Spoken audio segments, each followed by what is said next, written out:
This is the Nintendo Famicom. This is the very first console that my mom bought for us siblings and our first-hand experience in the world of video games. I remember playing games there like the Super Mario Bros., Mappy, Karateka, and Super Mario Bros. 3. It was great times indeed. Years later, we moved towards the SNES, where I had my first taste of playing Legend of Zelda: A Link to the Past, my first action-adventure game, and of course, my very first RPG that I've ever played that opened me to the world of role-playing games, Final Fantasy II. Well, that's Final Fantasy IV if you're a Japanese Puritan. And moving on to today's video game consoles, where said consoles are more powerful than you can ever imagine, and with new innovative aesthetics. One can only imagine that this industry started by one man's invention called the brown box. That man is Ralph H. Baer, or Rudolf Heinrich Baer, the father of the video game console industry. An immigrant from Germany, him together with his family left for the US via Holland before the breakout of World War II.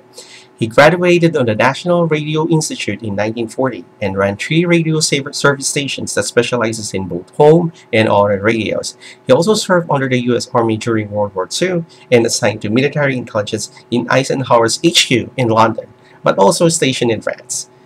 In 1946-49, he attended the American Television Institute of Technology in Chicago and graduated from the course of Bachelor of Science in Television Engineering. He also built studio equipment while studying at the ATIT. Joining Sanders in 1956 became the turning point for Ralph H. Baer. As of 1966-72, he pioneered the home video game, which became the Magnavox Odyssey and became public also in the same year. The Magnavox Odyssey also introduced the first light gun peripheral into a video game console, which paved the way to the famous NES Zapper a decade after the Magnavox Odyssey.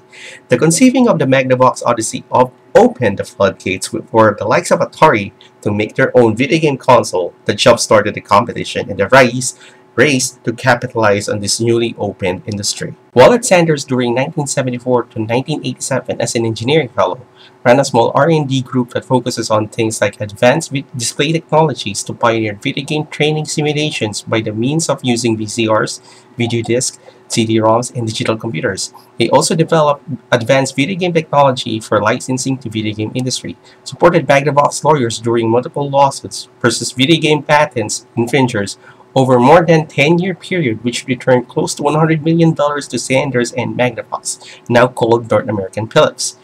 Also developed a line of video games from 1975 to 1976 for Coleco at Sanders. He worked on interactive video games for cable TV with Warner Communications, licensed Coleco to produce audio tape-assisted preschooler video game unit or KidVid, also licensed Coleco under patents for video game interactive video system using video disc. Retired from Sanders in 1987, he became full-time then part-time consultant to Sanders to 1990. With all of his hard work and pioneering inventions, he got accolades like Giporia's Legend Awards in 2005, the National Medal for Technology in 2006 for his groundbreaking and pioneering creation, development, and commercialization of interactive video games, both the IEE Masaharu Ibuka Consumer Electronics Award and the GDC's Pioneer Award in 2008. He is also inducted in the National Inventors Hall of Fame in 2010 and received the IEE Edison Medal in 2014. Ralph H. Baer was possibly given the Pioneer Award by the Academy of Interactive Arts and Sciences at the 2015 Game Developers Conference. Now, thinking of what we've started, I couldn't imagine myself playing RPGs like Waldorf or even Xenosaga in arcade cabinets.